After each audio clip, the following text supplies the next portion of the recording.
Meron po tayong gagawin ngayon na Suzuki Thunder. Yan. Oh, mayroon pa tayo ditong fans.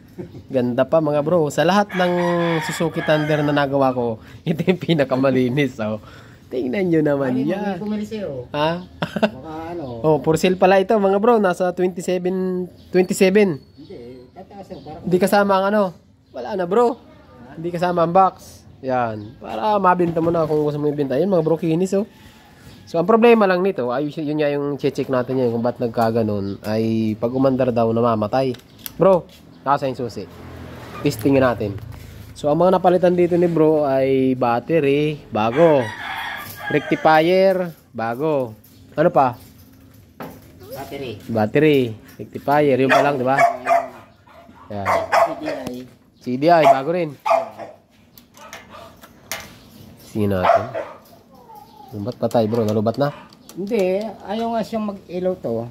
Yan lang, pagka mandar siya, tsaka lang ilaw. Ay, mali. May mali sa wiring bro. Sure kang bago battery niyan? Oo.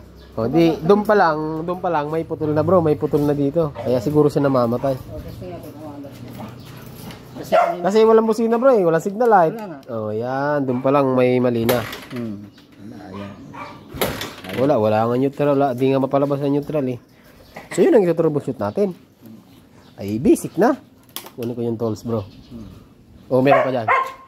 Meron ka dyan, o kukunin ko yung akin. Ito, kunin natin, mga bro, ha. Ayusin muna natin yan. Madali lang yan. Yan. So, ang gawin natin dyan, mga bro, yan. Kalasin muna natin yung side bearings, pati yung upuan. Ngayon, ang battery nito nandito, mga bro. Bago nga. Yan, o. Bago nga siya, pero magtataka kayo bakit pag para mo susi asa na bro. So, magtataka kayo bakit wala. Doon pa lang magtaka na kayo. Yan, either fuse muna. Doon muna tayo sa fuse. Gamit tayo ng test light ha. Bago natin mapatino muna yan. Tingnan natin kung may laman talaga ang battery ha. Gamit tayo ng test light mga bro. So, negative, yung clip natin, ilagay natin dito.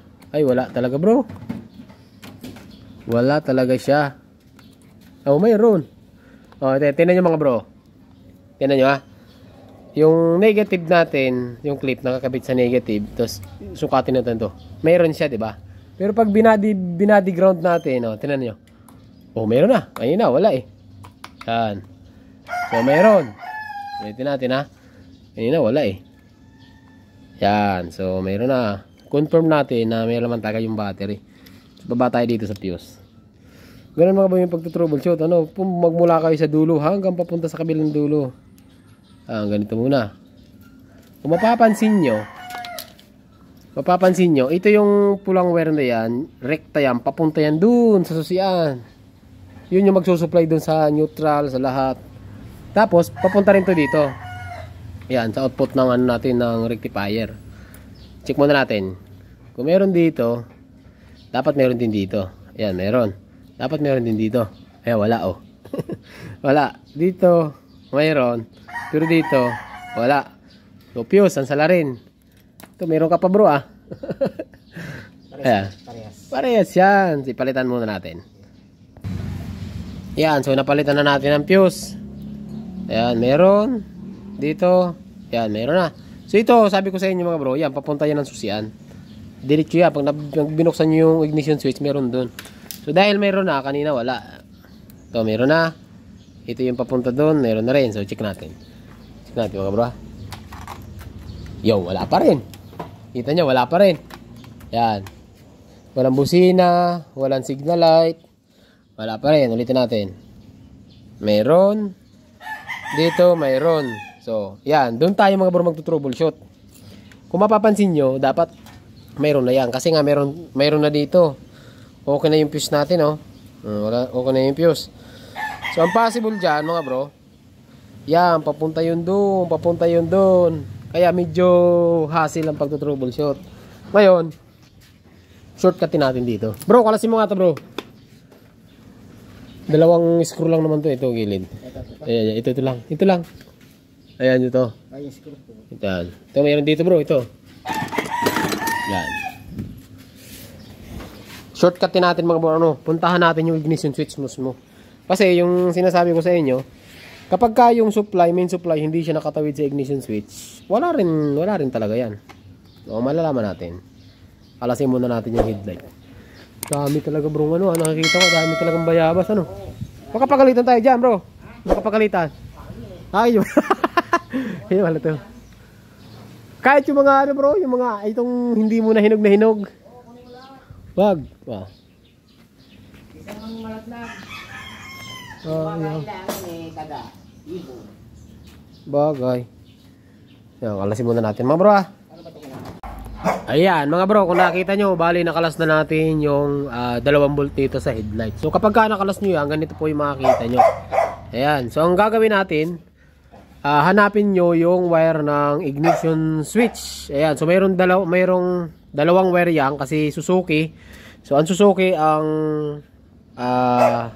accessory wire ay kulay orange. Tapos kulay pula naman yung main or yung hot wire na galing sa, ayan, yung pula na yan papunta sa dito sa ignition switch.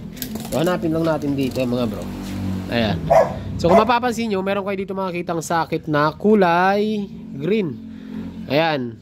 So meron tayo ditong, ayan, kitang kita na pula at saka orange. Yung pula, yan yung galing ng battery, dumaan ng fuse. Yung orange, yan yung ating tinatawag na accessory wire. Accessory wire mga bro, dahil dyan nakakabit yung mga accessory natin. Dyan nakakabit yung neutral, dyan nakakabit yung signal light, dyan nakakabit yung busina, yung tail light, at saka yung brake light. Dito po yan nakakabit sa orange. Kaya tinawag na accessory wire. So ulitin natin mga bro. Ito yung test light natin. So punta ulit muna tayo dito sa battery. Yung test light natin mga bro, pag chinik natin to, umilaw yung battery. So may laman siya. Papunta dito sa fuse, mayroon siya. Paglabas dito sa fuse, mayroon din siya. So dapat yung supply na ito mga bro, makakatawid siya papunta dun. Dito. Ayan, dito yung kulay pula. Ayan. Di ba may kulay pula? So i-check natin gamit yung test light. Check natin mga bro. Ayun o. Umilaw, di ba? Yan, umilaw. So ibig sabihin, dahil umilaw to, so malalaman natin mga bro na walang putol yung supply magmula dun sa battery, dumaan sa ilalim ng tangke hanggang dito ay umilaw po siya. Ngayon kung hindi ito umilaw, ang nangyari dyan putol. So kung hindi siya umilaw, ang gagawin natin, ibabypass natin yon, or pwede nyo balatan yung harness para mahanap nyo kung saan yung putol. Pero para hindi nyo nakalasin yan, ang gagawin nyo dyan, ibabypass nyo na lang, kumuha kayo ng wire papunta dun, iekta nyo dito. Ganun ang mga solusyon dyan mga bro. Ngayon, umilaw siya, di ba? So ilagay natin dito sa orange. Itong orange naman mga bro, dapat, ayan, dapat kapag sinusian natin, iilaw siya, no? Yan. So dito yung susian natin. Pag sinusian natin, yun. Yan, umilaw. Ayun, nawawala. Ayun, no? Umilaw kanina, ngayon nawala. Ayun, nagluloko. Ayun, di ba? Yan, no? Yan. Okay. Yan. Oh, lumabas na yung neutral. Yan, no? Yan, nawawala. Ibig sabihin, nagluloko to. Yan, yun. Yan. Lumabas niya yung neutral. At umilaw na rin to. Yan. So ngayon, try natin kung mayroon ng mga accessories mga bro. Busina. Oh, mayroon ng busina. So, subukan natin paandarin. Aba, may starter pa. Oh, yan. Mandar na. Balanjo. Basic na basic lang mga bro. So, matagal na tong hindi nagagamit ni bro. So ngayon, dahil umandar na siya, obserbahan natin mga bro. Obserbahan natin to kung anong mangyayari. Kasi ang sabi dito ni bro, kapag umandar daw, namatay, ayaw na mabuhay. Ganun na nangyayari. Kaya ngayon, check natin. So antayin natin siyang mamatay kung matagal siya mabuhay. Kasi kapag ganun mga bro, itong mga pinagpalitan ni bro, ayan. So nagpalit siya ng bagong CDI. Okay, nagpalit siya ng bagong CDI. Original to. So subukan natin tong ibalik kasi stock. Yan bro, original din ba yan? Ay, nakakabit na CDI? Hindi, replacement. So try natin to mamaya mga bro.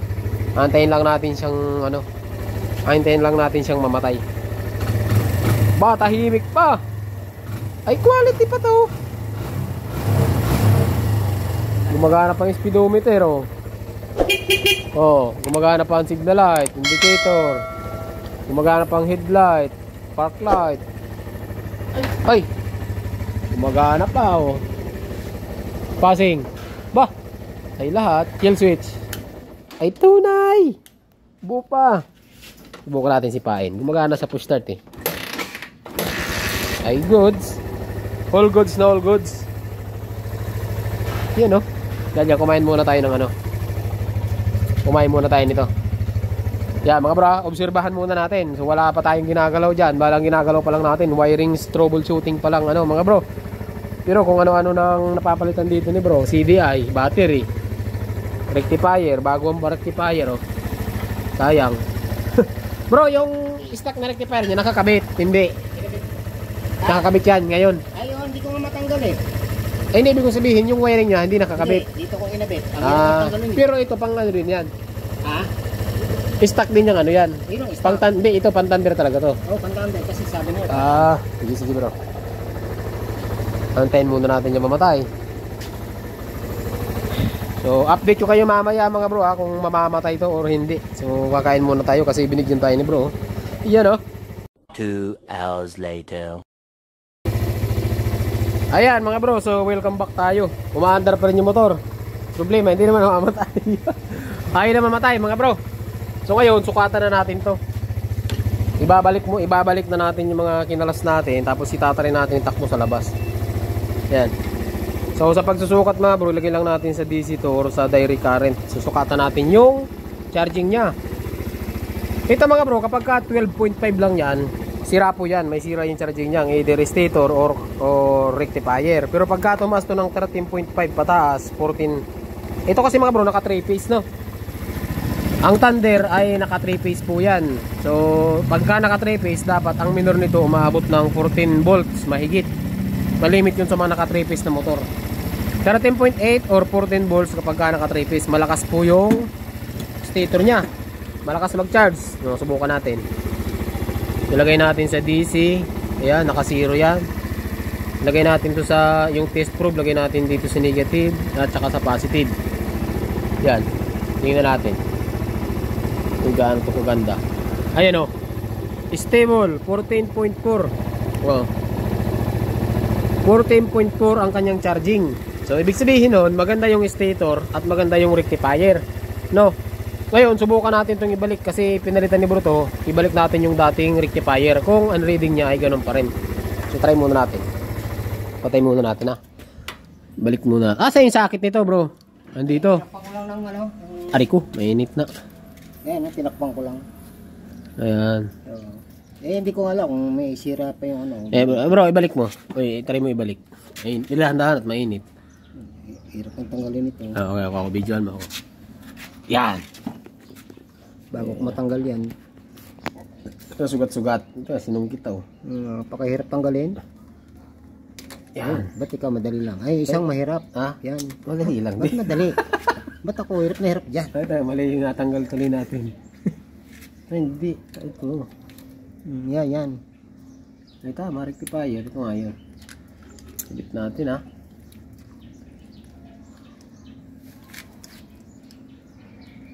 If I had to live my life. Buka natin. Kasi pagka ito ay ang reading niya, ganun din. 14 din. Hindi po sira yung rectifier na yan. Ito sinasabi ko sa inyo mga bro. Ito kalapit mo bro. Yan, 3 phase yan. Ibig sabihin 3 dilaw yan. Yan yung tinatawag na mga 3 phase na stator. Kapareha siya ng Supremo. Ayan, yung Duke na yan. Yung mga Rouser NS 160, NS 200. Yan, mga ano yan, mga 3 phase yan. Yan, balik lang natin, ha.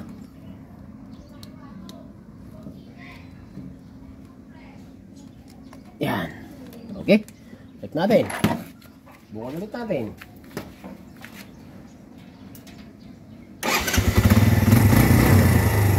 Testing. Ayan, oh. Wala sira bro.